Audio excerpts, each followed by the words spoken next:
Buenas tardes a todos los que se conectaron hoy a nuestra tercera charla, nuestra tercera disertación, en la Semana de la Ingeniería Sísmica en Salta. Vamos a presentarles, tenemos el gusto de presentarles al ingeniero civil Paul Coan, quien se desempeña profesionalmente como proyectista de estructuras. Además, él es Master of Science, orientado a estructuras en la Universidad de Puerto Rico. Se desempeña como profesor de hormigón armado 1 en la Facultad de Ingeniería de la UNSA, donde además está a cargo del Laboratorio de Estructuras. En la UCASAL es profesor de hormigón armado. Dirige el proyecto de evaluación del comportamiento de estructuras de hormigón armado y pretensado de grandes luces bajo condiciones de servicio en base a modelos numéricos y análisis dinámico en el Consejo de Investigación de la Universidad Nacional de Salta. Asistió y aprobó numerosos cursos de posgrado en estructuras en Córdoba, Puerto Rico y Salta, y sus trabajos fueron publicados en congresos y revistas internacionales. Con ustedes, el ingeniero Coan. Bueno, muchas gracias, ingeniera. Saludos a los que están mirándose. Como siempre, si alguno quiere prender la cámara para que lo vea, me vendría muy bien para no quedar hablando solo. El título de esta charla es discusión sobre la aplicación del reglamento IMPRES-CIRSOC 103 en pórticos de hormigón armado, y mi intención es que realmente sea una charla, así que mi objetivo es plantearles inquietudes que me aparecen a mí a la hora de aplicar el reglamento, y que todavía no encontré una respuesta. Así que bueno, es probable que haya algunas cosas que estén mal y no tengan miedo de corregirla o observármela o interrumpirme para preguntarme si en algún momento no se entiende algo de lo que digo. Sí.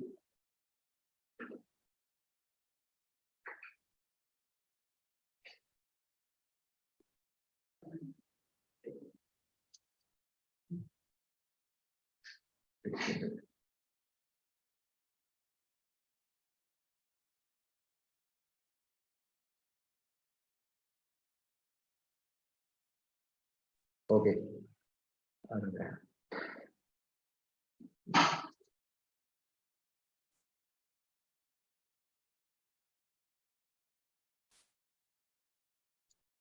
¿Ahí están? Perfecto. Bueno. Entonces, vamos a empezar. Bueno, para ubicarnos un poquito en tema, a mí me gusta mostrar esta transparencia que en realidad no es mía, la estoy usufructuando de una ponencia de IMPRES, pero que resalta varios aspectos importantes respecto a la necesidad de actualización de los reglamentos. En esta primera transparencia se ve, creo que es del año 2005 de esta transparencia, se ve la distribución entre América y Europa de aquellos países que tienen códigos basados en ACI, en rojo, y el eurocódigo en amarillo. En verde está solamente Brasil, que tiene un código que yo creo que es basado, la ingeniera me corregirá, el CEP creo que es europeo, también tiene una base europea. Yo no sé hoy cuál es la reglamentación de Brasil, pero en ese plano, el único país que aparece en negro es Argentina, donde hasta el año 2005, y de hecho acá José Luis me va a corregir el año de aprobación del reglamento 201, pero ¿se aprobó en qué año? En 2005 se aprobó. Hasta el 2005 éramos el único país que tenía un reglamento basado en la norma DIN, que era la norma alemana, que ni siquiera en Alemania en ese momento estaba vigente. Entonces había claramente una necesidad de actualizar el reglamento, y esta gráfica nos muestra que teniendo en cuenta el contexto regional en el que nosotros nos desenvolvemos, tenía más lógica adoptar dentro de los reglamentos reconocidos, los dos grandes reglamentos reconocidos que son la escuela americana y la escuela europea, adoptar la escuela europea. A mí eso me parece súper importante porque, de nuevo, a nivel regional nos ubica mejor con nuestros países vecinos, y además, realmente la norma americana es una norma de la que se dispone mucho material. Hay mucha bibliografía, muchos manuales, muchos software de apoyo, mucha discusión, muchos cursos.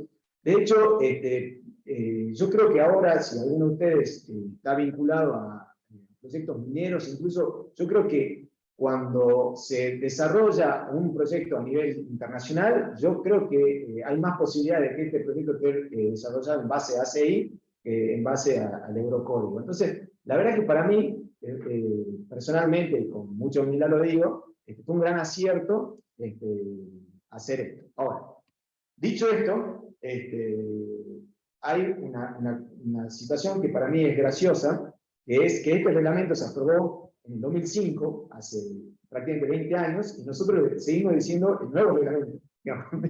Y todavía no está aplicado. Digamos. O sea, yo creo que no es un reglamento de aplicación en la práctica profesional, lo cual nos pone de nuevo en un punto de desventaja porque tenemos un reglamento nuevo, que ya no es nuevo, desde el año 2005 hasta ahora el reglamento ACI ya se actualizó como 5 veces, y nosotros hemos quedado ligados al reglamento del año 2002. Entonces, eso nos pone en algo que también me parece que tenemos que discutir sobre cómo hacemos para, en estos momentos en que todo cambia tan rápido, no quedarnos atados a un reglamento que ya hoy es viejo y que todavía no podemos aplicar en términos prácticos. Si bien eso es verdad, supongamos que lo estamos aplicando. Entonces, la discusión ahora, de hoy, es respecto a, no al reglamento 201, que es a lo que me venía refiriendo ahora, sino al reglamento 103, que también le decimos el nuevo reglamento, que la edición es del año 2013, y creo que legalmente se aprobó en el 2018. Entonces, en términos de esta charla, yo muchas veces me voy a referir al reglamento nuevo, distintamente como al 201 del año 2005 o al 103 del año 2018, y como reglamento viejo al CIRSOC del 82 y al 103 del 91. Pero, bueno, quería aclarar eso. Y dentro de las cosas, quizá para mí, la cosa más importante que trae la actualización del reglamento sismo resistente es la introducción del diseño por capacidad en nuestra práctica profesional. Esta figura que tengo en la transparencia, también, yo tengo una teoría que es que cuando las cosas están bien hechas, uno no tiene que usarla y decir de dónde la sacó, y no ponerse a hacer dibujos iguales que al final no aportan nada nuevo. Entonces, esta figura está en el libro de Polly y Presley, y es una figura clásica donde que representa el concepto del diseño por capacidad. Básicamente lo que nos muestra esta figura es que si el diseño estructural o la estructura es una cadena de eslabones, la ductilidad de la estructura completa va a depender principalmente de la ductilidad del eslabón más dúctil, siempre que el resto de los eslabones no fallen antes que el eslabón dúctil desarrolle su ductilidad. Si quitamos la ductilidad del medio, la idea es que la cadena va a romper con el eslabón más débil y nosotros tenemos un diseño económico y racional sería aquel en el que todos los eslabones rompen para la misma carga, o por lo menos que los eslabones que tienen asociado mecanismos de carga más confiables puedan fallar sin que el resto de los eslabones que tienen asociados a mecanismos de falla más útiles fallen.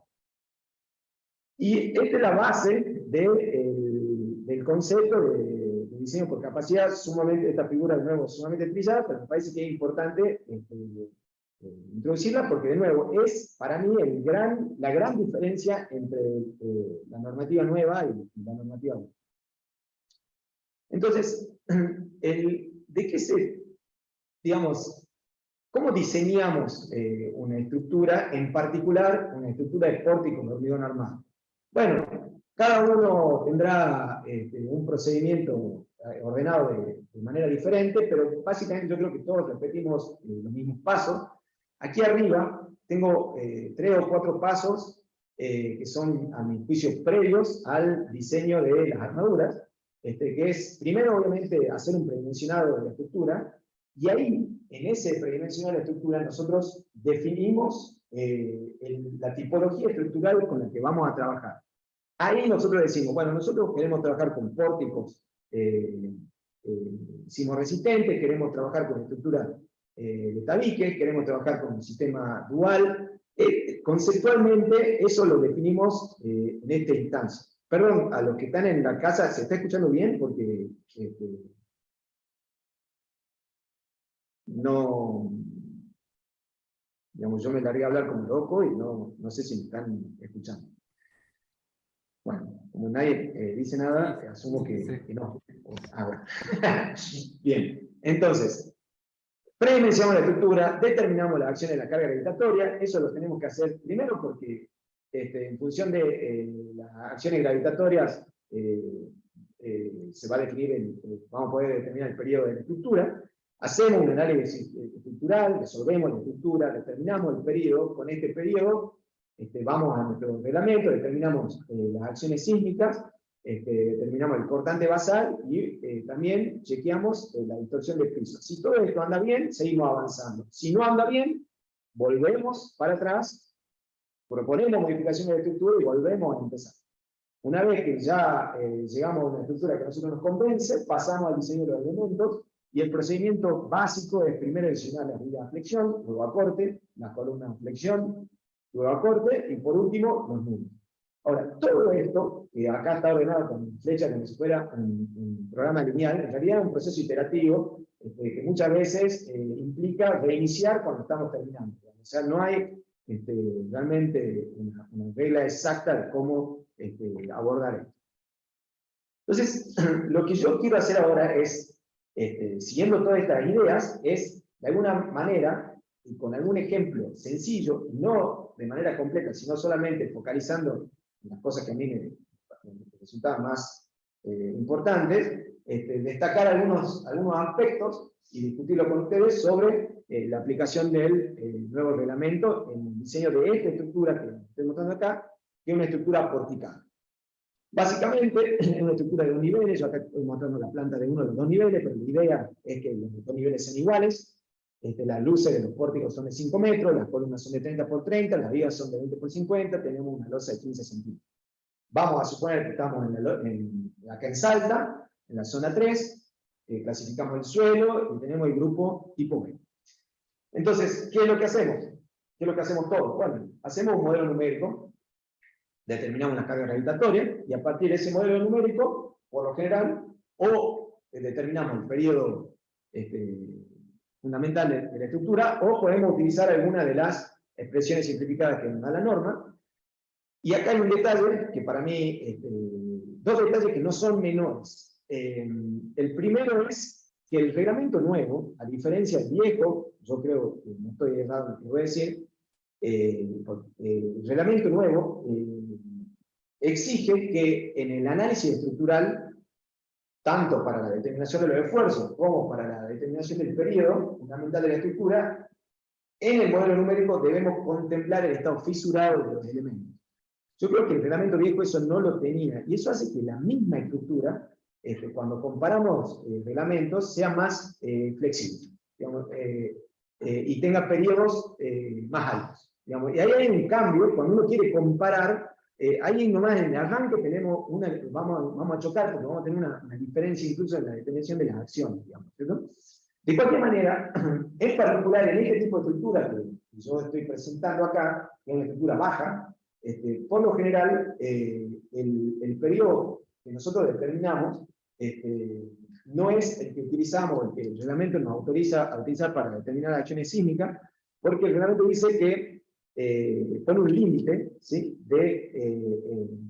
En el caso de nuestra zona sísmica es 1,45 el periodo experimental, y dice que nosotros para la determinación de las acciones no podemos utilizar un periodo mayor a este valor, ¿no es cierto? En este caso, fíjense que el periodo de la estructura me da 0,55 segundos y el periodo experimental me da 0,27. Yo entiendo, bueno, como no hay nadie de mi empresa en este momento que me corrija, que esto es muy importante, y esto lo hace el reglamento para evitar que las estructuras sean muy flexibles. O sea, dice, bueno, usted diseña la estructura como quiera, proponga la estructura que quiera, pero con este límite yo lo voy a obligar a que las demandas sísmicas sean más grandes de lo que usted piensa. A ver si me explico mejor.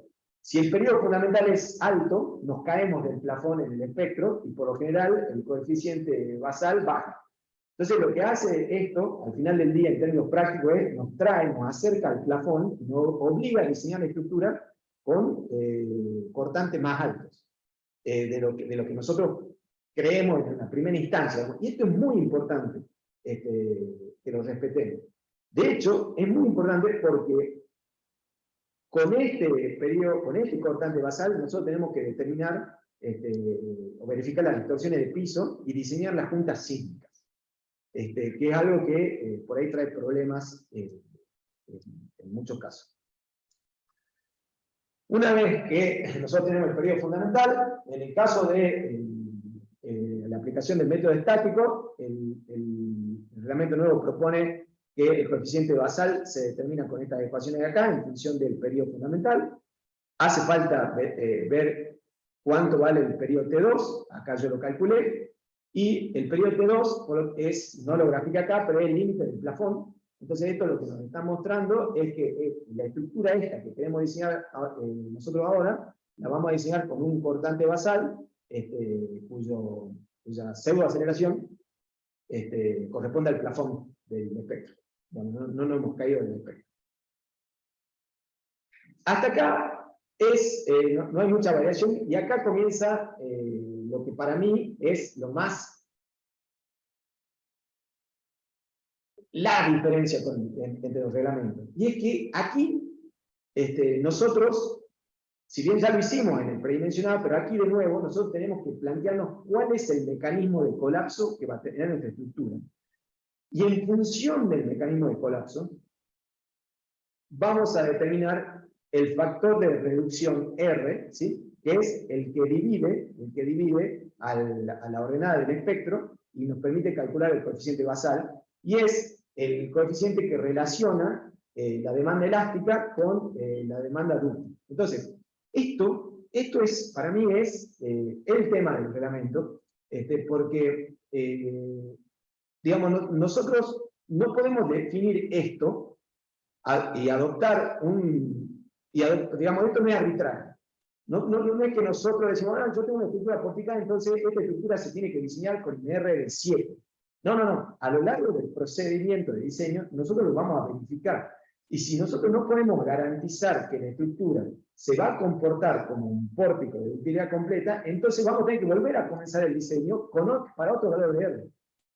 Y esto para mí sí es una diferencia enorme con el reglamento del 91, porque el reglamento del 91, en realidad lo que nos dice, bueno, usted adopta, ¿qué sistema estructural tiene? Aporticado, perfecto. Adopte esta ductilidad, adopte este factor de reducción, y después diseñe la estructura amplificando solicitación. Pero en ningún momento del procedimiento de diseño, nosotros verificamos que el mecanismo de colapso sea el del pórtico sismo resistente.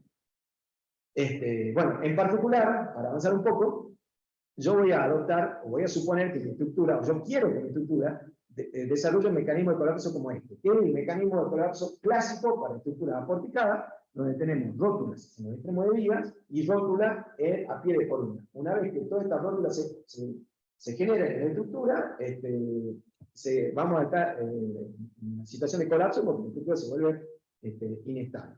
Para este tipo de estructura, la norma nos dice, pórtico con ductilidad completa, puedo tomar un R de 7. Entonces, acá yo tengo calculado el coeficiente basal que voy a adoptar. Yo a veces soy medio atrevido, y por ahí hace unos años, cada tanto le mandaba un mail a Giuliani, y él tenía, la verdad que él ni tiene idea de quién soy, y me contestaba con muchísima amabilidad. Y cuando yo le pregunté cómo puede ser el cambio digamos, el tema de que tengamos que considerar las secciones fisuradas, yo dije, nos van a dar distorsiones de pisos enormes. Él me contestó y me dijo, bueno, pero lo que pasa es que ahora, antes uno, para calcular los desplazamientos, dividía por el mu, digamos, y multiplicaba por el mu. Dividía y multiplicaba por el mismo factor. Ahora no, ahora uno divide por R y multiplica por el C sub D para obtener los desplazamientos últimos, y ahí hay una pequeña corrección que un poquito compensa el tema de la fisuración, no totalmente, digamos, ¿cierto? O sea, para mí siguen siendo mucho más flexibles la estructura así, pero bueno, esta es otra diferencia con el entrenamiento anterior. De cualquier manera, esta diferencia corresponde al 103 tomo 1, y yo lo que quiero discutir ahora es la aplicación del 103 tomo 2. Bien, una vez que nosotros tenemos todas las acciones sísmicas y todas las acciones que actúan sobre la estructura, vamos a definir cuáles son las combinaciones de cargas que aplican en nuestro problema, y vamos a resolver la estructura, ¿cierto? Determinando momentos flectores, corte normal, como lo hacemos siempre. Esto, obviamente, es una diferencia con el entrenamiento anterior, donde las combinaciones de cargas no se mayoraban de esta manera. A mí me parece muchísimo más racional esta forma de amplificar, de mayorar las combinaciones de cargas. Fíjense que lo que hacíamos antes era asignarle el mismo coeficiente de seguridad, o sea, el mismo grado de incertidumbre, a la determinación de los pesos propios y de las sobrecargas de uso, digamos. Y esta forma de combinar las cargas nos permite diferenciar cuánto tenemos que mayorar una carga en función del nivel de incertidumbre que tenemos. Acá aparecen los coeficientes, las combinaciones de carga que tienen la carga sísmica, y acá hay un detalle que por ahí nosotros nos olvidamos, digamos, o muchas veces no lo tenemos en cuenta, pero que es importante que tengamos en cuenta, que es la acción vertical del sismo, ¿sí? O sea, esto hay que incorporarlo en nuestro análisis de estructura, digamos, no se hace automáticamente, digamos, esto hay que tenerlo en cuenta. Y acá yo me puse acá una nota, para recordarme, quiero hacer un paréntesis respecto al modelado, en particular en algo que me acordé cuando estaba resolviendo esto, y es en el efecto que tiene la losa en el modelo numérico. Nosotros queremos, porque nos encanta, hacer un modelo de estructura lo más parecido a la estructura que se pueda. Entonces ahí incluimos las losas. ¿Qué pasa? Cuando nosotros modelamos la estructura con las losas tienen su rigidez flexional. Si la rigidez flexional de las losas está en el orden de la rigidez flexional de las vigas, cuando nosotros hacemos el análisis de las acciones sísmicas y diseñamos las vigas, hay una parte de la acción sísmica que se la está llevando la losa, y que nosotros en el proceso de diseño recientemente no lo vimos. Digamos, no sé si se entiende lo que le quiero decir. Entonces hay que tener mucho cuidado con dos cosas. Si vamos a tener, y esto obviamente más importante, más parecido el tamaño, el espesor de la losa que el de la viga. Esto nos trae un error enorme, porque las losas no tienen utilidad. Entonces, si nosotros estamos suponiendo una estructura de utilidad completa, y en nuestro modelo numérico nosotros no tuvimos la precaución o no nos dimos cuenta que parte de la demanda sísmica se le está llevando la losa, que no tiene utilidad, vamos a caer en el error a la hora de diseñar las vigas. Digamos, hay una parte de la demanda sísmica que no se la está llevando nadie. Y el problema es que la losa no la podemos diseñar con R de 7 ni de 5, porque no tiene utilidad, digamos. O sea, entonces, al final del día, pasan dos cosas. El mejor modelo, al final del día, es el más sencillo. Digamos, ¿no? O sea, eso es la conclusión. Lo otro es, tengamos cuidado cuando modelamos con los espesores de losa, y lo otro que yo insisto es, tengamos certeza de qué es lo que está haciendo el modelo numérico cuando utilizamos software de diseño que no sabemos cómo modelan los distintos elementos. Y ahí hay que estudiar un poquito más en el software que cada uno quiera aplicar. Bien, dicho esto, una vez que hasta acá no hay mucha diferencia con el norma anterior, lo que hacemos es diseñar las vigas. Acá yo en función de los momentos de la envolvente, de momentos flectores, a cara de columnas, determiné cuáles son las armaduras requeridas, propongo estas armaduras y finalmente tengo aquí las armaduras adoptadas. Bien, solamente muestro el detalle del extremo izquierdo de la viga y el extremo derecho, y por una cuestión de simetría, de que esta estructura es totalmente simétrica, las mismas secciones serían para el lado derecho. Hasta acá, de nuevo, no hay mucha diferencia con el viejo relativo. Ahora comienzan las diferencias. Y lo primero que yo quiero aclarar es que quizá alguno de ustedes haya tratado de resolver una estructura guiándose por el ejemplo de las estructuras, para estructuras fortificadas que está en la página del CIRSO. Y ese ejemplo, en esta etapa, hace una redistribución de momentos para lograr que las armaduras en las vigas sean más parecidas a lo largo del desarrollo de las vigas, o sea, no tener tantas variaciones de estructura. Bien. Yo tengo un problema con esa redistribución de momentos en términos prácticos. La verdad que es muy... cuando uno tiene que... en la práctica profesional, en los tiempos de los que disponemos, realmente hacer esa distribución de momentos, que conceptualmente es buenísima, en términos prácticos es imposible, a mi juicio. Entonces yo este ejemplo lo voy a resolver sin redistribución de momentos. Pero además hay una cuestión, que es que el ejemplo de la norma es una estructura hermosa, porque es totalmente simétrica, con luces todas iguales, con tramos regulares, y en la práctica nosotros no tenemos prácticamente estructuras así. Entonces, y hay un límite en la cantidad de esfuerzo que nosotros podemos distribuir. Entonces, al final del día yo tengo mis dudas en una estructura real, que sea un poco más asimétrica, y que no tenga tanta regularidad en la efectividad de esa la practicidad de esa redistribución de esfuerzo. Si vamos a lograr realmente una simplificación o estamos perdiendo tiempo que no tenemos para hacer esto. Bueno, entonces yo voy a saltearme la redistribución de esfuerzo, no es obligación hacerla, así que no la propongo no hacer. Bien. Con esto terminaría el diseño de viga. Y tendríamos que pasar a la siguiente etapa, que es el diseño de las vigas a corte. Pero, como estamos acá en este momento, yo tengo presentadas las armaduras de la viga, vamos a hacer un paso previo de algo que vamos a utilizar en todo lo que sigue del diseño de estructura, que es determinar la capacidad, así lo denomina el reglamento, la capacidad en el desarrollo de la sobreresistencia friccional. Básicamente es determinar, a partir de las armaduras que nosotros adoptamos, no las que hemos diseñado, sino las adoptadas, cuál es la resistencia flexional de la viga, cuál es la capacidad que tiene la viga, considerando el momento nominal y mayorándolo o multiplicándolo por un factor de sobreresistencia del acero que tiene en cuenta el efecto del endurecimiento del acero.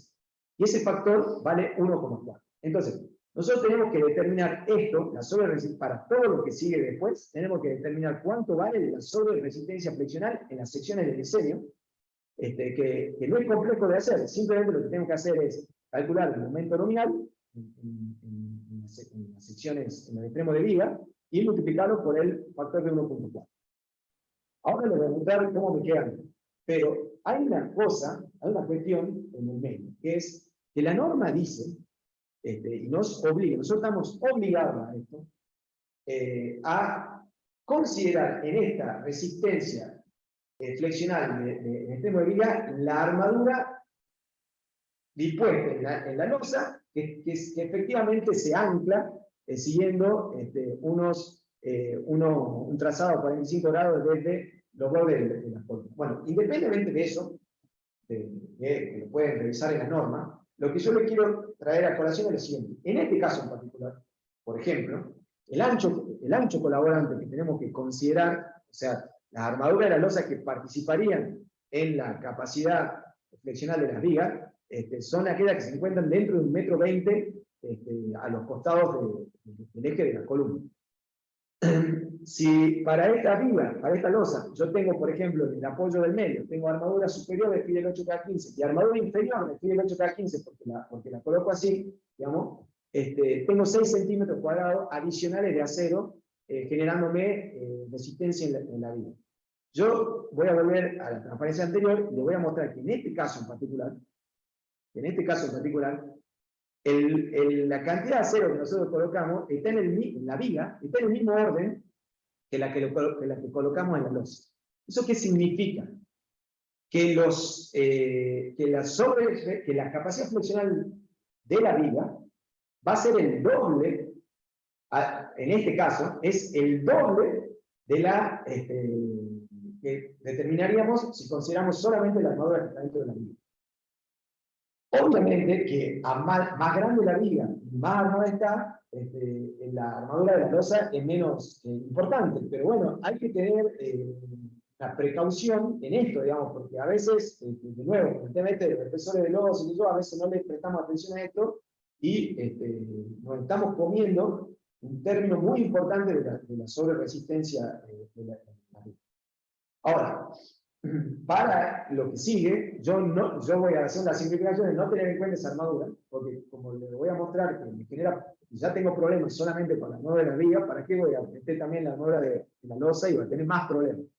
Pero además de esto, porque yo lo podría justificar diciendo, por ejemplo, que la losa es de viguetas, y en ese caso no tengo que considerarla en la sobreresistencia, o podría decir, bueno, mire, la verdad que en los extremos de vigas, o cerca de las vigas, yo puedo reducir la armadura de la losa, entonces en realidad tengo mucha menos armadura de la que coloco.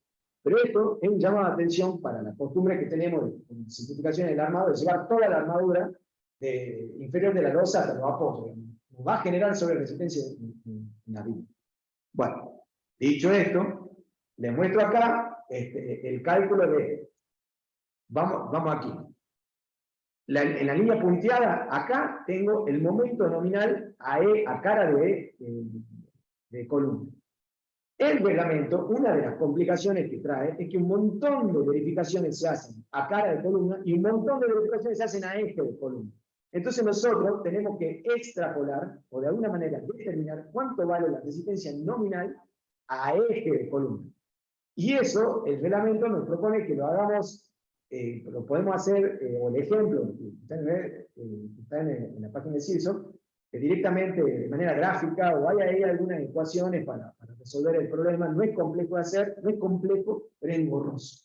Ese es el tema. Entonces, fíjense, acá tengo la sobreresistencia flexional para armadura inferior, cuando el sismo va orientado, como está indicado acá, en rojo, de izquierda a derecha. Esta sería la capacidad nominal de la viga, a cara de columna, acá lo tenemos a eje de columna, y acá tenemos la sobreresistencia flexional de la viga, debido a la armadura inferior, a cara de columna, y acá a eje de columna.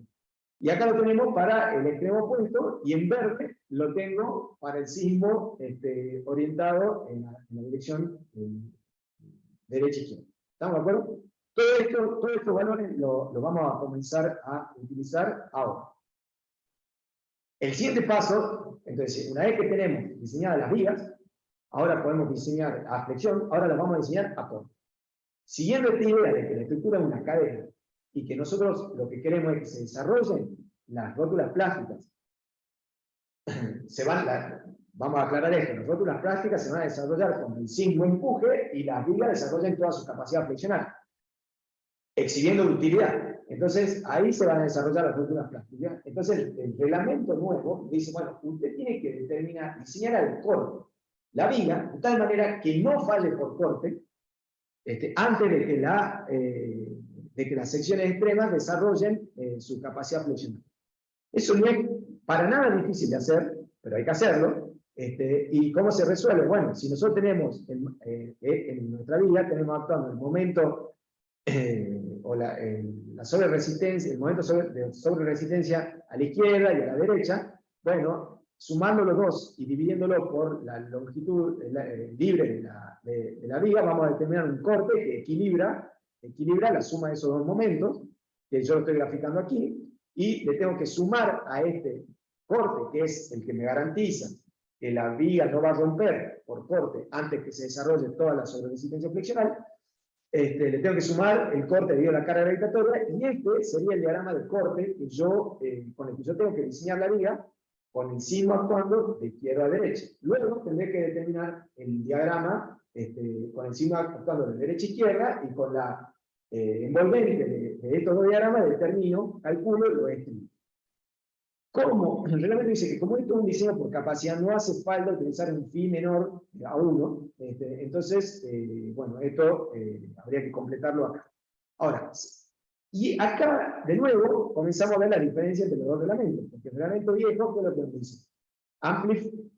Para garantizar que las vigas van a rotular, que no va a haber una falla por corte, amplifique el esfuerzo de corte por 1,35.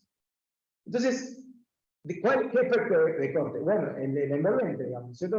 Hay que diseñar con el esfuerzo de corte amplificado.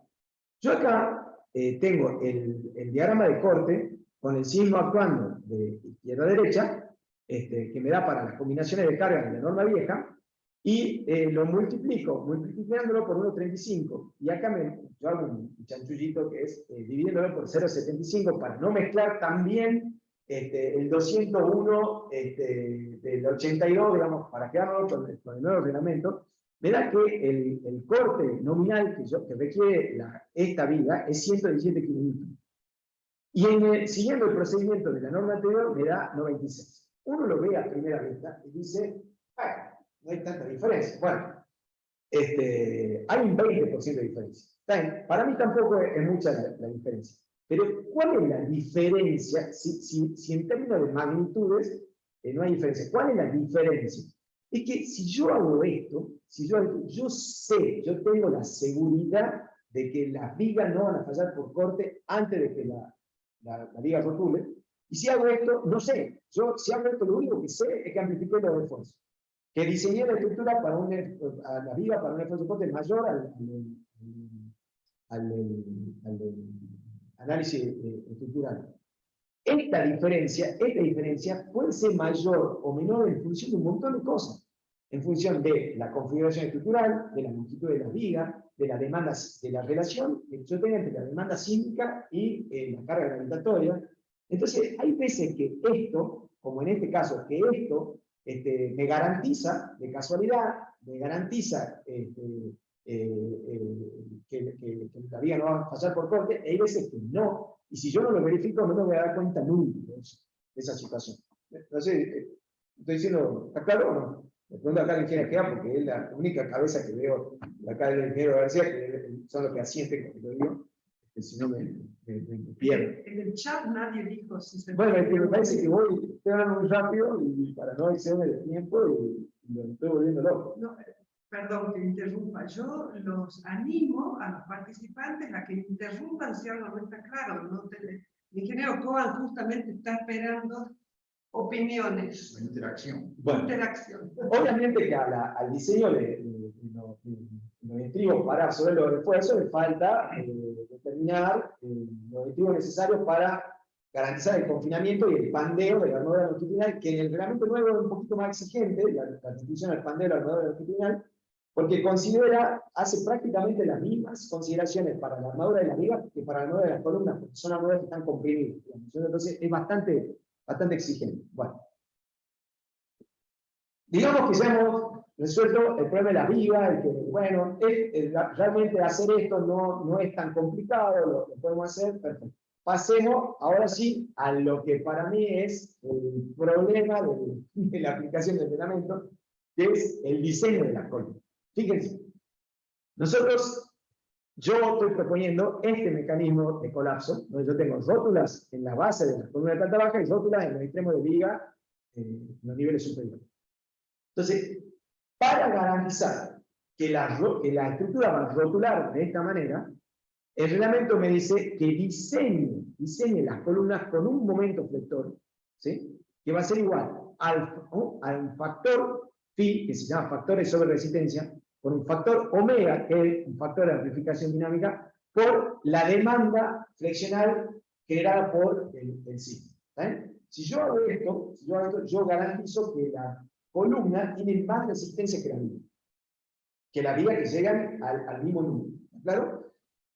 Acá hay este segundo término que está acá, es de nuevo la parte engorrosa de la aplicación del reglamento, porque todas las verificaciones para columna, la norma nos dice hágala a eje de columna. O sea que las solicitaciones, todas las sobre-resistencias, factores de sobre-resistencia, etcétera, tenemos que determinar a eje de columna, pero el diseño, la sección crítica del diseño, es a fondo de viga, es aquí, es esta, digamos, es la de siempre. Entonces nosotros tenemos que determinar la solicitación primero en el nudo, digamos, en la intersección entre el eje, la viga y la columna, y después llevarla aquí. Y eso se hace con esto, digamos, restándole esto, haciendo esta corrección. Para simplificar, olvidémonos que está esa corrección, ¿cierto? Pero esa es la función. Ahora, fíjense que acá aparecen dos cosas nuevas. El primero es el factor de amplificación dinámica. Es un factor que introduce el reglamento. Yo lo que entiendo de ese factor es que lo hace para tener en cuenta, como nosotros estamos aplicando un método que básicamente está basado en el método estático, lo hace para tener, o está más relacionado con el método estático que con otra cosa, lo hace para tener, y lo dice, lo hace para tener en cuenta el efecto de los modos superiores en la estructura. Fíjense que para el pórtico espacial, que nosotros estamos aquí, bueno, está chiquito esto, analizando, nosotros estamos analizando un pórtico espacial, ese factor de sobre-resistencia vale, ese omega, vale 1,1 para diseñar la columna acá, en la rótula, vale 1,1 en el último piso, y prácticamente vale 1,5 en el resto de la estructura. Yo, si es, digamos, no, acá esta gráfica no está clara, ¿qué pasa para este caso? Que yo tengo solamente 2 pisos, pero para mí el factor de omega para este caso vale 1,5. ¿Estamos de acuerdo? Bien. Entonces, fíjense que solamente voy a diseñar la estructura con omega por el LU. El LU sería el momento último que yo traigo del análisis estructural de las combinaciones de carga, ¿sí? Para la columna baja. Es la única columna, es la única sección que yo puedo diseñar con la envolvente o con las combinaciones de carga. El resto de la estructura la tengo que diseñar en función de la armadura que tienen las vigas. ¿Por qué de la armadura que tiene la viga? Porque el factor de sobre-resistencia, ese factor pi, B es de BIM en inglés, y esto yo nunca sé si es un 0 o una O. A mí me parece más que una O, porque overstrength, ¿no es cierto? Es una O. Este factor sobre resistencia es la relación entre la sobre resistencia de las vigas y la demanda de la acción sísmica, el momento sísmico.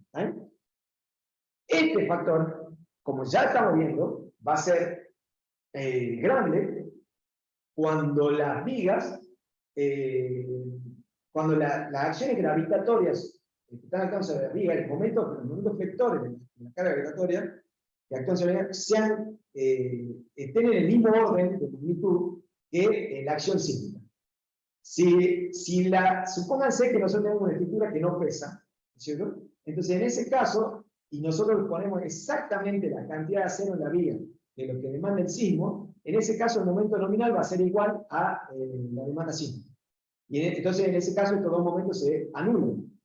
¿Cuándo este momento, el momento nominal, es diferente a la demanda sísmica? Y bueno, ¿o por qué es diferente a la demanda sísmica? Primero, porque este momento nominal se diseña teniendo en cuenta no solamente la acción sísmica, sino también la carga gravitatoria.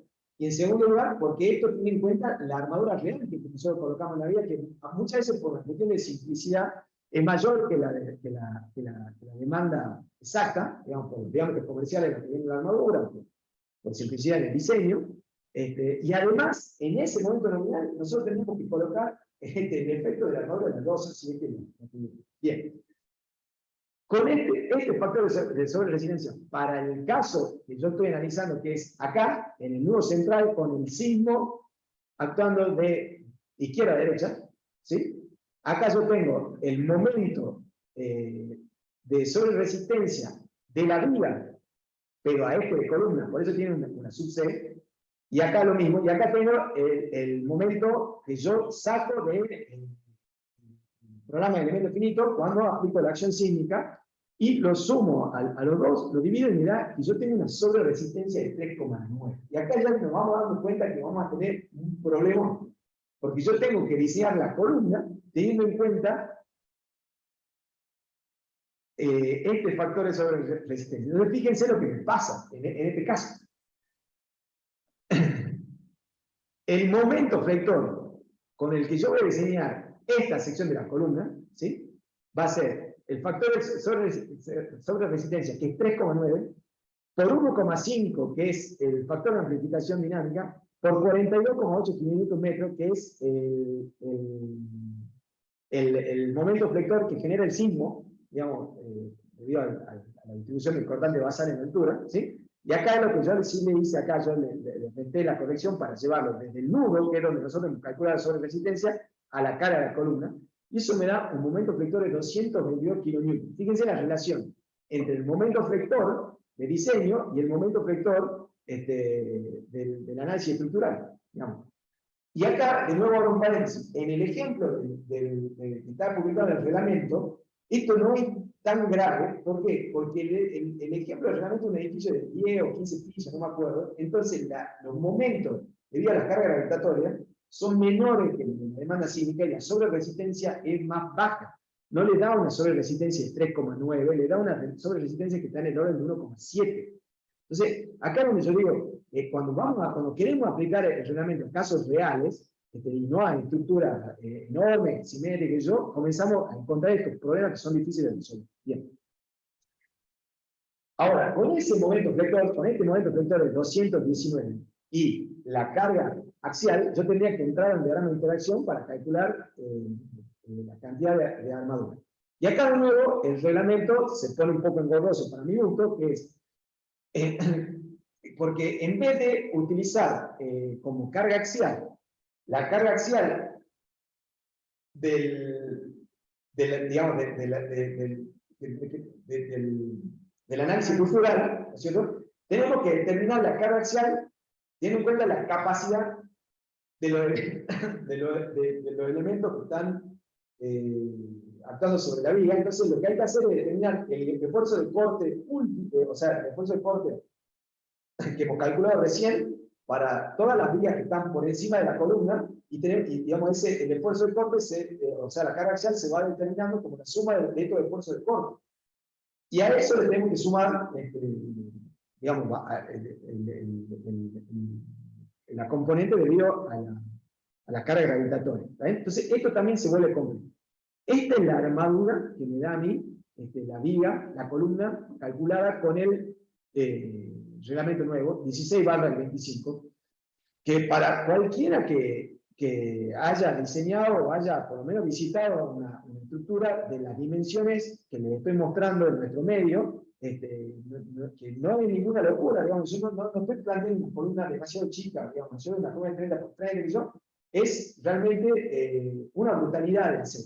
Una pregunta, ¿esto lo hiciste con el valor de phi igual a 1? Esto lo hice con el valor de phi igual a 1. Igual en general, yo les quiero decir una cosa, si no lo hubiera hecho, hubiese sido con un valor de phi igual a 0,9. Ah, pero a 0,9.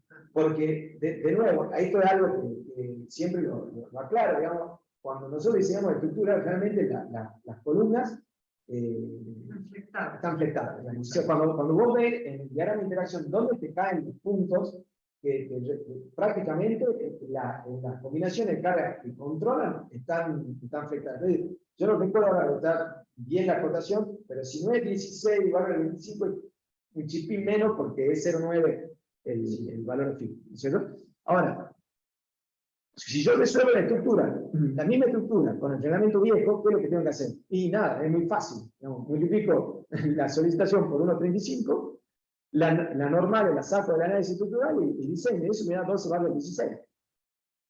Perdón, vuelta. ¿Y con qué factor o sea, y cómo se diseña? ¿Con el CIRSOC nuevo o con el CIRSOC? Bueno, ese chanchullo lo tenemos que resolver, porque el problema es que esto excede, digamos, o sea, estamos en un brete. Yo lo voy a decir en la conclusión, pero el problema es que estamos en un brete. Tenemos una mezcolanza de reglamentos, tenemos reglamentos que están legalmente vigentes y reglamentos que no, y que están cruzados, digamos, porque el 201 yo lo quiero aplicar, pero ¿cómo hago para aplicar el 201 no puedo aplicar el 103 y el 103 que quiero aplicar es del 91, no lo puedo aplicar con el... Entonces, al final, ¿qué vamos a hacer con esto? Pero déjenme seguir un poquito más, porque eso, de nuevo, no va a generar mucha variación en esto, digamos. Capaz que la armadura de esa 12 vale el 16, es un poquito menos, no lo sé, digamos, ¿cierto? Pero fíjense, una vez que diseñamos pero acá yo quiero recalcar esto es lo que el reglamento nuevo nos dice que nosotros tenemos que colocar para garantizar que la columna no va a fallar antes que la viga rotule. Esto que estamos poniendo acá, evidentemente no garantiza lo otro. ¿Estamos de acuerdo? Y ya lo voy a volver sobre él.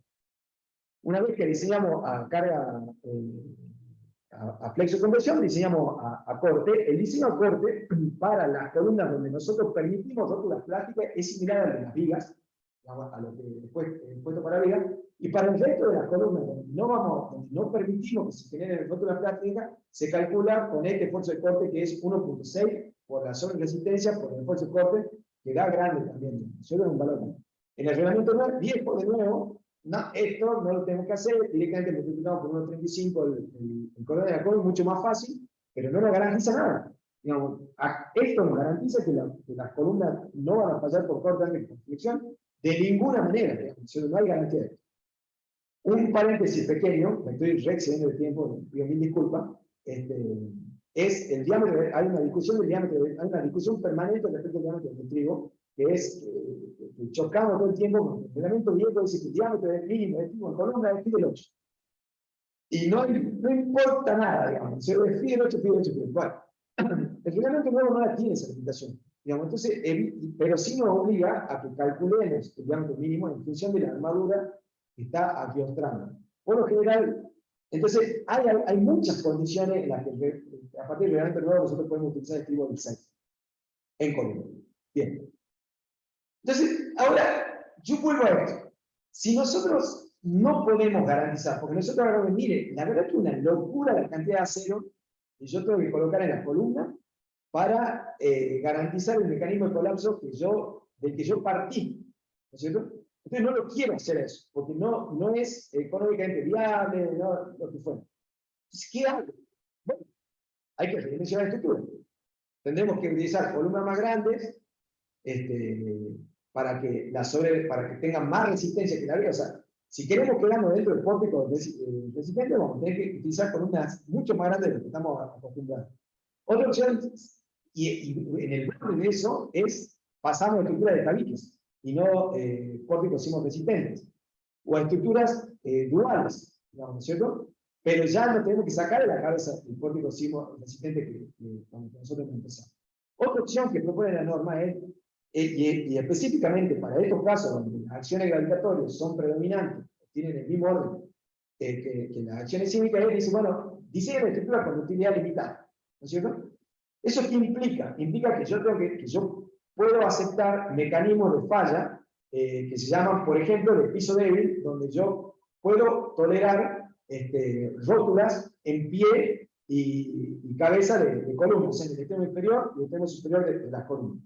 ¿Cuál es la única restricción de esto? Que el factor de reducción R es otro. Digamos, no es 6, 7, 5, sino que es otro y se calcula con estas fórmulas que están acá. Sin entrar en muchos detalles, yo les muestro que lo que nos indica la norma es que para una estructura de 2 pisos, como la que estamos nosotros diseñando, ese factor de R está entre 2 y 3.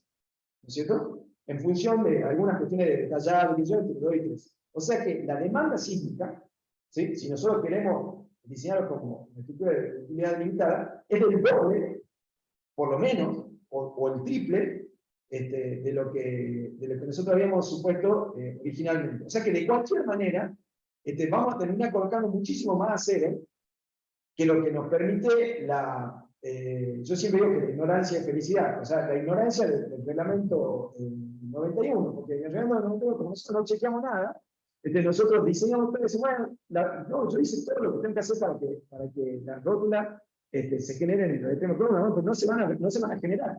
Pero como nosotros no lo chequeamos, no lo sabemos. Entonces dormimos felices. Pero ahora que sabemos que no se van a generar, ¿qué hacemos? Esa es la pregunta, ¿no es cierto? Entonces,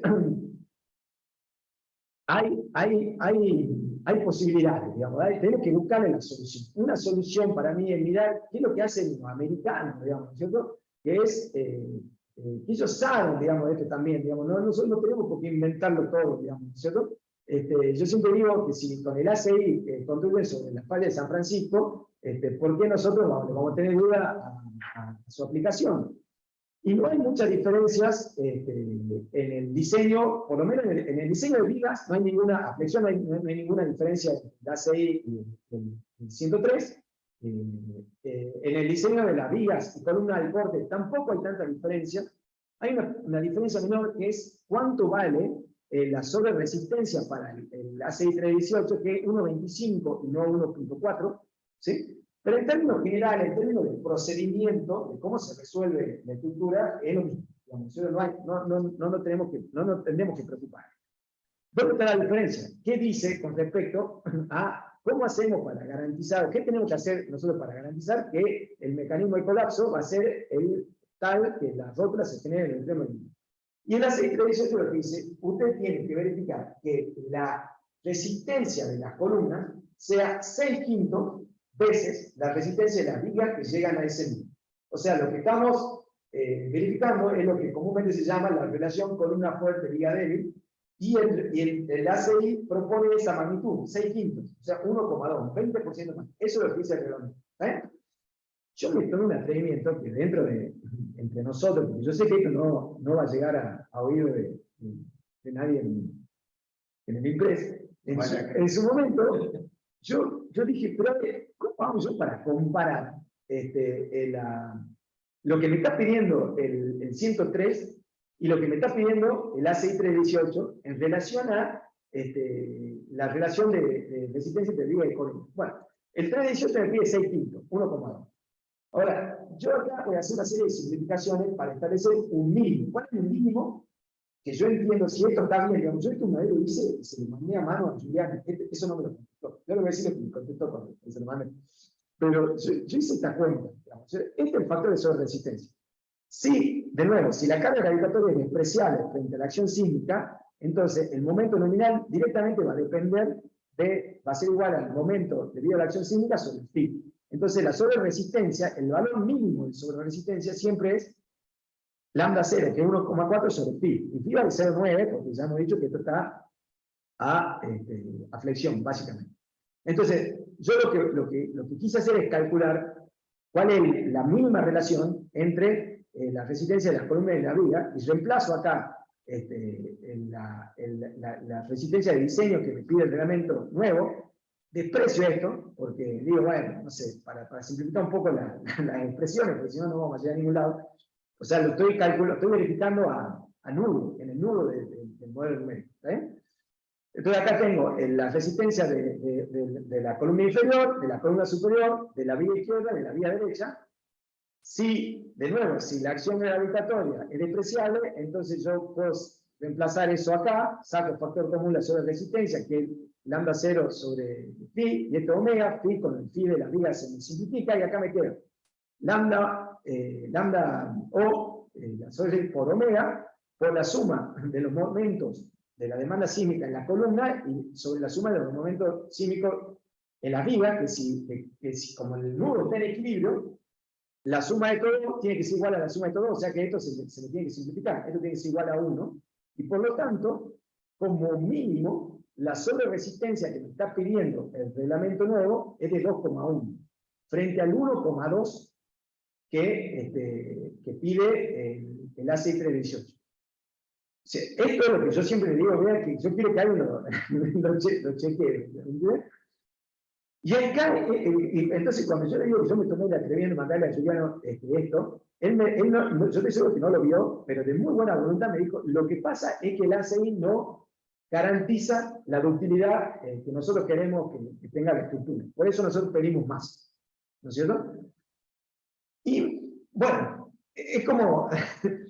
Y ahí es como que me chocó en términos de práctico, digamos, de nuevo, ¿por qué vamos a pedir nosotros en Argentina más ductilidad en la estructura que se pide sobre la falla de San Francisco? ¿No es cierto? O no sé, o en otros lugares de Estados Unidos, o en México, no sé, porque esto al final es la forma en que se está diciendo, o en Perú, o en Chile, no sé, bueno. Entonces, miren, acá yo les traigo una fuentita más que dice, esta con la viga, esta diseñada con la 16/25, la relación columna-viga que me da, de acuerdo a cómo se calcula, de acuerdo al aceite 18, me da 2,4. Para la columna diseñada con el pegamento nuevo, en este caso me da 1,3. O sea que satisfacería el aceite 18, pero de casualidad, no siempre satisface. ¿Por qué digo de casualidad? Y acá yo le hice una cuentita fácil que es, ¿qué pasa en el pórtico que a nosotros nos encanta? Este es el pórtico básico. Viga 20x30, columna de 20x20 con armadura mínima. ¿No es cierto? Bueno, en ese caso, la relación de columna viga es 0,6. O sea que, de ninguna manera, la estructura que nosotros venimos diseñando hace años y seguimos diseñando como estructuras aporticadas de utilidad completa, con un R que va entre 5 y 7, depende de lo que usted quiera, garantizan el mecanismo de colapso que nosotros estamos haciendo. O sea que todo lo que estamos haciendo está todo mal, digamos, ¿cierto? Pero como nosotros nunca lo verificamos, porque el reglamento no lo pide, solamente nos pide que amplifiquemos, de nuevo, la ignorancia y felicidad, nosotros no hacemos lo que el reglamento pide. Bien.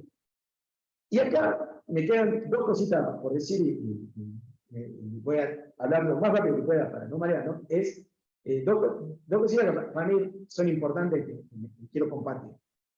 En la búsqueda de esto, la respuesta a por qué nosotros tenemos que pedir tanta demanda de utilidad o por qué pedimos una relación columna-viga tan grande con respecto a los estudios americanos, encontré en la página de la ACI una presentación, un videito espectacular de una conferencia que hicieron en Estados Unidos y que está accesible, uno la puede ver gratis, que se llama Desarrollo histórico de las recomendaciones para los nudos, las conexiones viga-columna, ¿no es cierto? Él habla de muchas cosas, digamos, cómo se diseñan los nudos, por ejemplo, que bueno, no voy a hacer tiempo de discutirlo, pero entre las cosas que habla, menciona esto.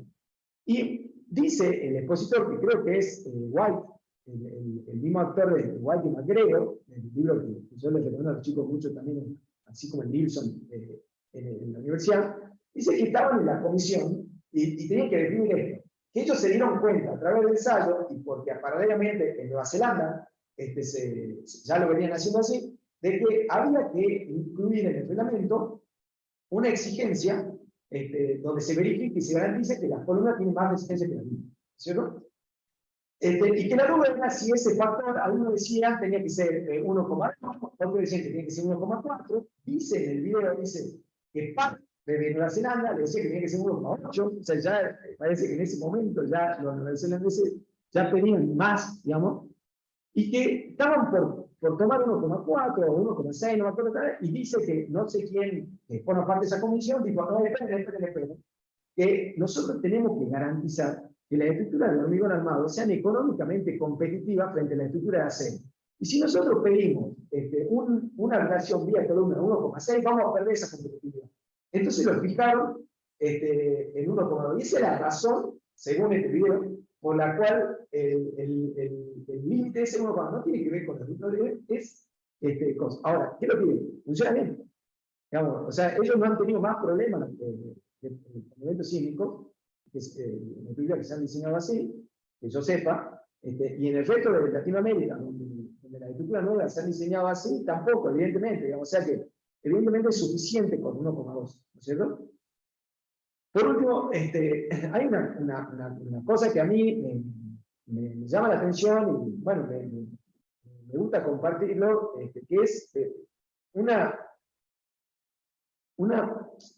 decisión que se tomó, que para mí, humilde opinión, yo no, de ninguna manera voy a contradecir a Juliana, yo opino, todo eso que realmente son eminencias, frente a no lo voy a contradecir, pero cuando en todas las últimas décadas, vamos a decir décadas, porque el 201 se actualizó en el 2005, en las últimas décadas, donde se fueron actualizando todos los reglamentos, el de viento, todos los reglamentos de acero, tanto para el diseño de estructura laminada, como para conformada en frío, como para estructura de tubo. Ahora se está en discusión, en este momento no sé hasta cuándo, la actualización del reglamento de puentes, que se va a hacer, que es así como el 201 es una,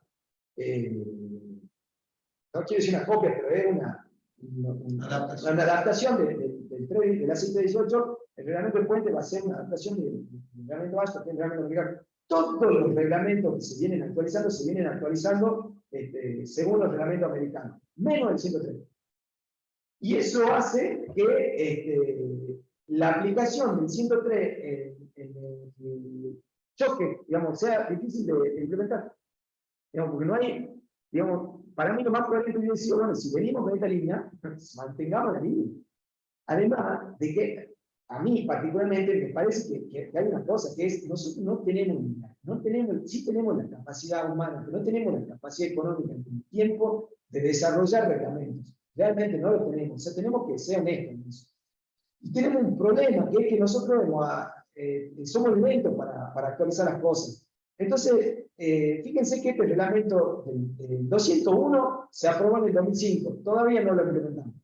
El 103 se entró en discusión en el año 2013, en el año 2018 se aprobó. A mí el otro día, hace un mes, el año pasado me llamó un amigo de Córdoba, que es profesor de la Unidad Maya, para preguntarme lo mismo, cómo estábamos haciendo el reglamento, que allá tampoco lo quieren aplicar. Entonces, la verdad que para mí deberíamos adoptar el último reglamento vigente, digamos, no el reglamento de hace porque ahora hemos quedado atado al reglamento del 2005 para el 201. Ya salieron 6 o 5 actualizaciones del reglamento. ¿Qué vamos a hacer cuando aparezca otra? ¿Qué vamos a hacer cuando se comience a comercializar el uso de barras de fibra? ¿Cómo hacemos para verificar anclajes químicos? No sé, todas esas cosas, digamos, es como que hay un hueco legal, digamos, porque el reglamento vigente es. Y acá, yo les transmito esto, nosotros zafamos acá en Salta porque, bueno, en Copaipa se acepta esto, pero en estructuras que son para organismos nacionales, cuando el reglamento que hay que diseñar es con el 103 vigente, nosotros no podemos presentar con el 91. Digamos, ahí hay un problemón, digamos. En el medio, de paréntesis, yo aprendí que el reglamento de los diseños de puentes se hacen en base a la N80. ¿No es cierto? O sea, tenemos un problema ahí de cómo modernizar, ¿no es cierto? Entonces, como conclusiones, bueno, yo las pongo ahí, pero básicamente lo que yo considero es que la actualización del reglamento es imperiosa. Digamos, no podemos seguir trabajando con reglamentos nuevos, tenemos que pasar necesariamente el reglamento a diseño por capacidad, estoy convencido de eso. ¿Cierto? Ahora, implementarlo siguiendo los procedimientos de cálculo que proponen el nuevo reglamento es engorroso.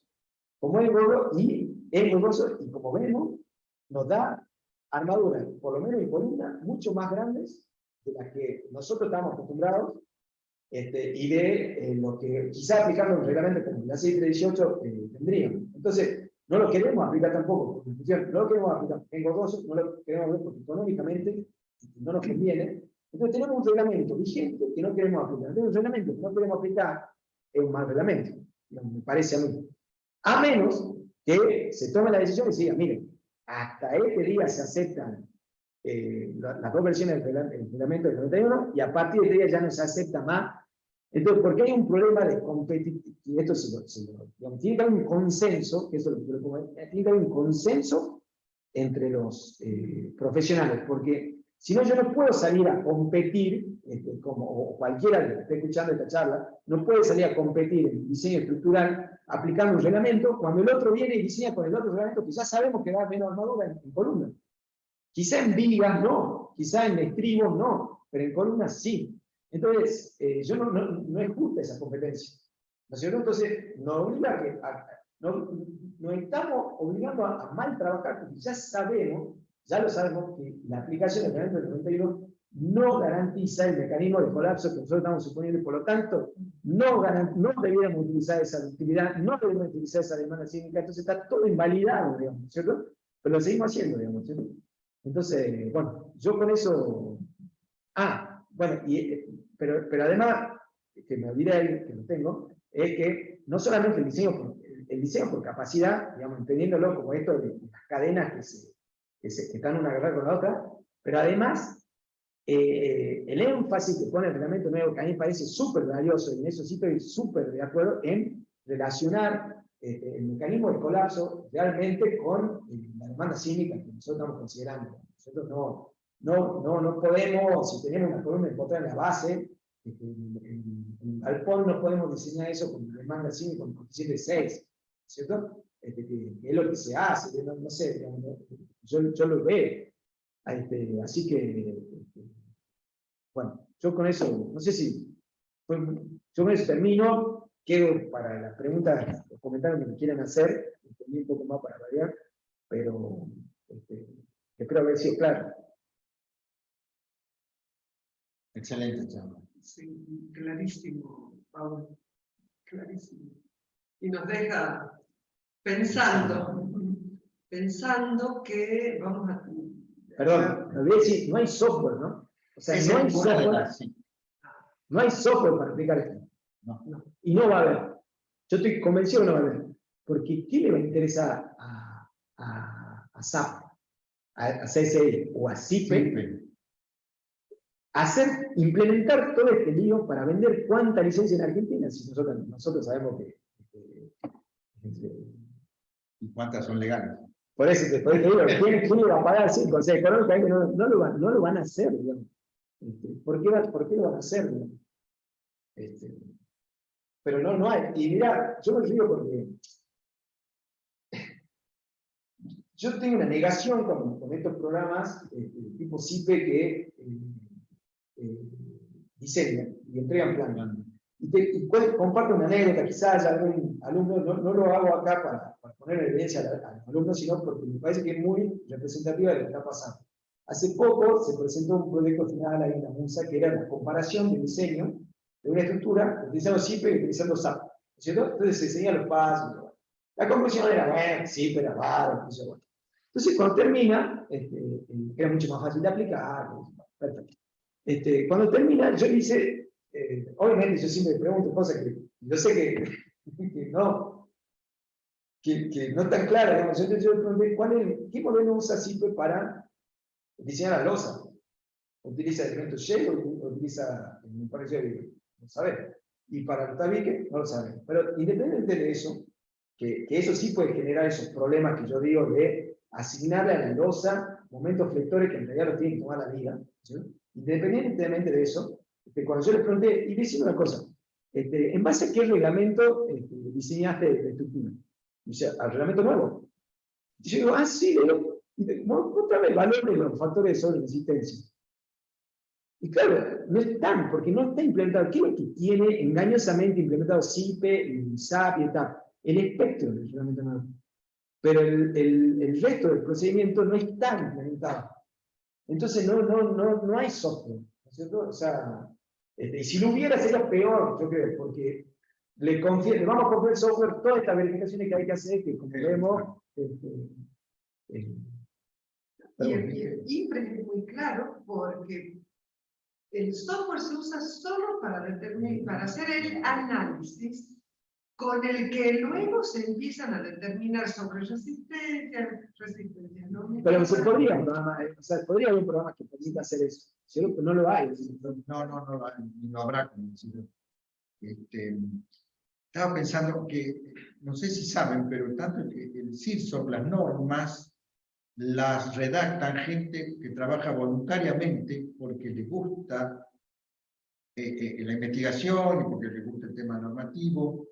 Entonces, yo veo que el IPRES choca en no poder exigirle tiempo ni la redacción urgente de las actualizaciones, porque hay gente que trabaja en forma voluntaria. Por ahí creíamos que el CIRSOC era un organismo público con empleados que redactaban las normas, pero no es así. Digamos, hay gente de todo el país, investigadores en general de todas las universidades, que plantean los cambios y se ponen a discusión pública y de ahí salen las normas. ¿Sí? Eso yo creo que mucha gente no lo sabe. Y lo que estaba planteando el CIRSOC es que los viejos redactores de normas se están jubilando, por no decir muriendo, y no está habiendo nuevas generaciones con profesionales jóvenes que les interesen la investigación y se metan en el tema y hagan los aportes y los cambios que son, como decimos, urgentes. Es decir, hicimos tarde del 91 al 2015, al 2005 primero para sacar el 201. El 2013 ya estaba para la firma. No, pero el 82 después viene una 92. No, del CIRSOC 201. Tenés razón, el 91 es el libro. Pero El 82. Estudiamos en la facultad.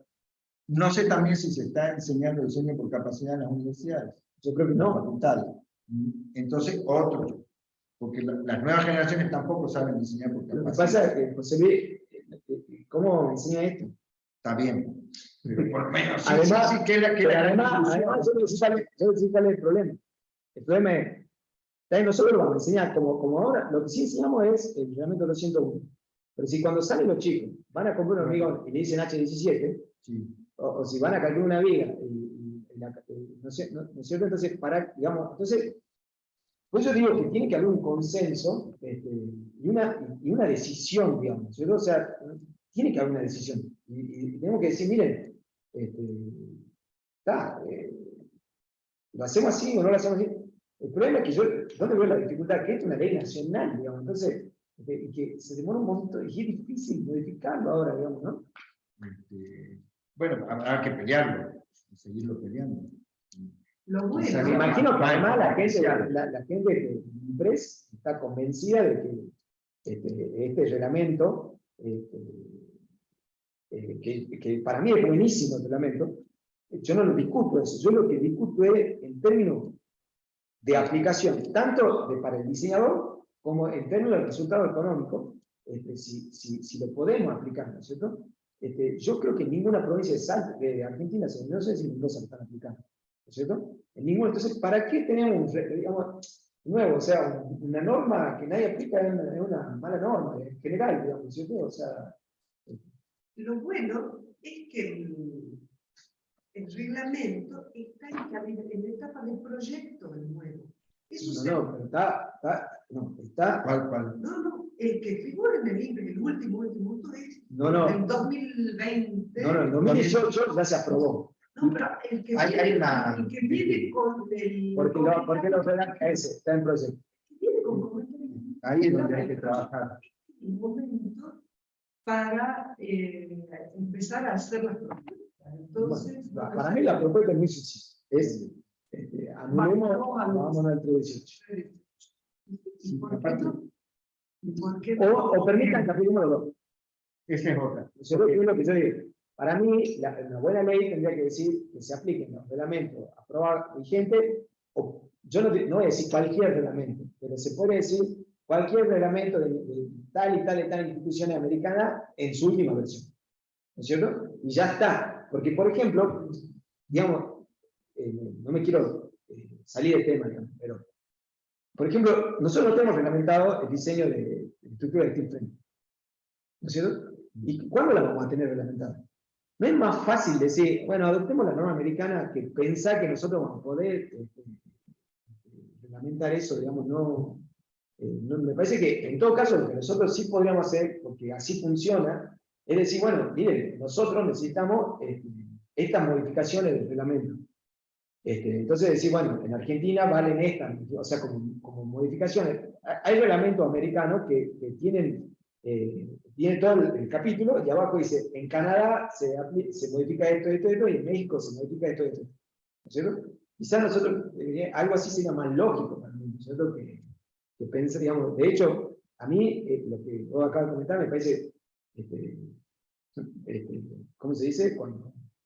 Patriótico, Sí, la bueno. gente del IMPRES, digamos, ¿cierto? Lo que hace la gente del IMPRES, me parece patriótico, no debería funcionar así, pero entonces tenemos que entender que no va a funcionar así, ¿quién va a destinar tanto tiempo? Bueno, claro, sí, totalmente.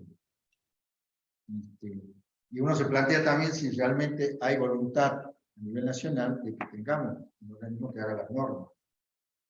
¿Sí? Porque ni siquiera tiene una jerarquía, es decir, es el único organismo en el país que hace las normas para la construcción y no tiene la jerarquía que tendría que tener. ¿Sí? Nosotros, porque acá lo trabajamos mucho, tenemos la ley, la universidad se enseña bastante, pero hay provincias que todavía no lo han adoptado al CIRSO, ni siquiera están adheridas al CIRSO, solamente para obras nacionales. Hace 2 años, antes de la pandemia, se adhirió Córdoba, yo no podía creerlo, y un año antes Neuquén. Y hay otras provincias que no lo adoptan. No sé si Buenos Aires. Sí, bueno, Cava sí. Bueno, pero eso a nivel provincial, las obras Digamos, que le estaban son haciendo, obligatorias para obras nacionales, ¿sí? Bueno, Para por eso, públicas. bueno, por eso yo Nada más. pregunto, por ejemplo, toca diseñar un edificio del Ministerio de la Nación, en Salta. Puede ser, porque a mí me tocó intervenir en obras, en revisiones o consultas de proyectos que eran para, por ejemplo, para ferrocarriles, para cosas así, donde la norma, los diseños van a Buenos Aires y los revisan revisores, y los tipos dicen, reglamento vigente, ¿no?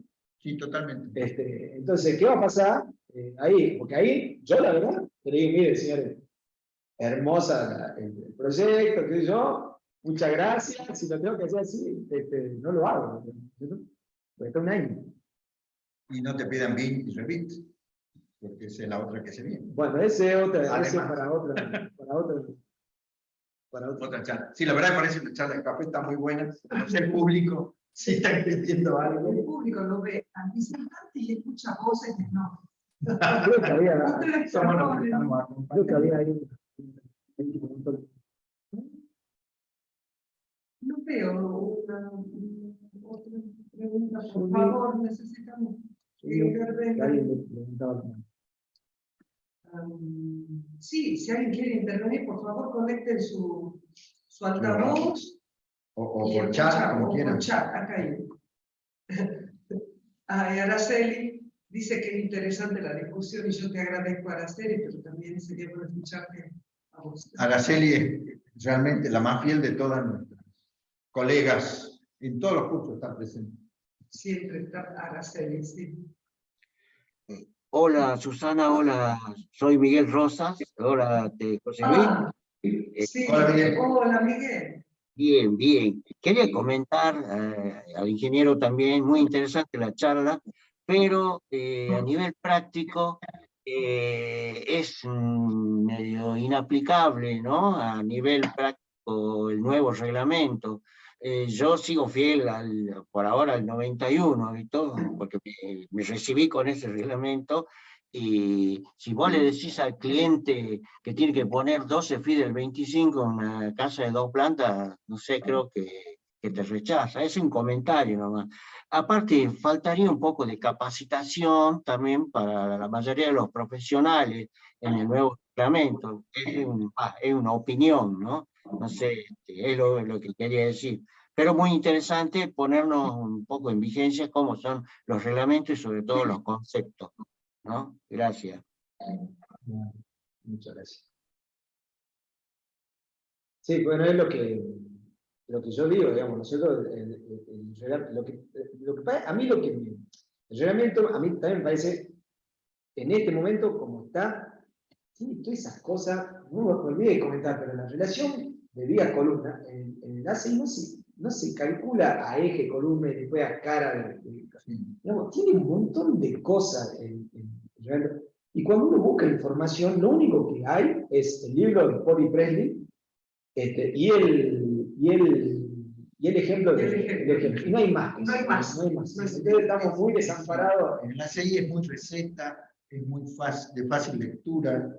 Pero bueno, lo que yo sí, pero a pesar de eso, yo lo que yo digo es, nosotros sabemos hoy, de hace décadas, porque el diseño por capacidad en Estados Unidos se aplica hace décadas. Ya lo Entonces, están hace superando. décadas sabemos que lo que nosotros estamos haciendo no garantiza el buen comportamiento de la estructura. Digamos, nosotros, o sea, Con el reglamento anterior. con el reglamento anterior. Claro, Nosotros no- se trabaja a ciegas. Exactamente. En algunos, Oye, la casos, ignorancia de eso. Yo no sé nada, bueno, yo hago lo que dice el en reglamento. algunos casos uno dice, "Bueno, estoy aplicando diseño por capacidad porque estoy multiplicando los momentos por 1,35. Claro, exactamente. Ah, qué bien, duermo tranquilo, pero en realidad, no, como vos bien dijiste, no siempre estoy diseñando con sobre resistencia, es a ciegas. Así es. Acá hay gente que opina, bueno, mira, un estudiante de la Facultad de Ingeniería, donde y se les da un panorama abstracto de lo que es diseño por capacidad en hormigón 2, por el poco tiempo que permite el cronograma de clase. Entonces, Bueno. dice que vos tendrías que formar parte de la cátedra, pero también con el mismo... No, eso para otro café, digamos, porque en la, digamos, realmente el formato que tiene la UNSA, Hormigón 2 tiene demasiados temas. Demasiado. Entonces, y ahí entraríamos en la discusión de qué tenemos que hacer, qué vamos a hacer con las carreras, y las especializaciones, hacer carreras más cortas, con especializaciones. Sí, sí, es un cambio grande. Luego, acá hay una inicial, no sé quién será, que coincide en todos los aspectos. Impracticable, impreciso 103 nuevo, clarísima la charla. Las estructuras diseñadas con ACI, con el criterio 6/5, han funcionado bien en Estados Unidos. Bueno, excelente exposición, el planteo actual de la situación reglamentaria. Yo creo que este planteo que hace el ingeniero Coan es muy valioso por la oportunidad. Es oportuno porque el reglamento nuevo, hay un reglamento en discusión, entonces tendríamos que generar una discusión con otras provincias, porque yo sé que en San Juan la cosa se está discutiendo también. Sí, por Entonces, eso lo ponen. las provincias andinas con zonas sísmicas de elevada sismicidad o peligrosidad, tendríamos que aprovechar esta oportunidad para intervenir en este nuevo reglamento, que está en discusión. Esta es una excelente oportunidad que tenemos. Bueno, nos tenemos que proponer desde la Comisión de Riesgo Sísmico, también un gran desafío, es un desafío enorme, el ser parte de la discusión del nuevo reglamento. Así que bueno, hay mucho para hacer. Perfecto, el ingeniero Coan lo haya planteado tan claramente. Un excelente planteo, Paul. Clarísimos los números también, para llevarlo al INPEX. Bien, bien, buenísimo. Bien, ¿alguna otra participación? No queremos demorarlo con la discusión, porque ya creo que ya Se entendió el concepto. Sí.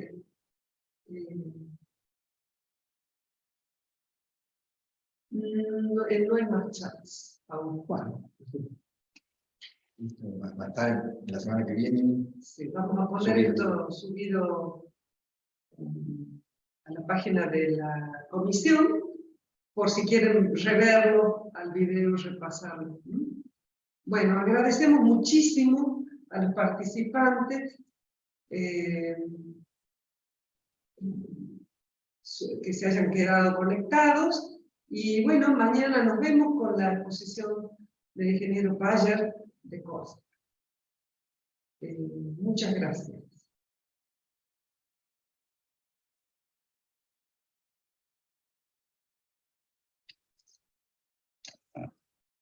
Bueno, pues la empresa de confianza. ya dejé de compartir.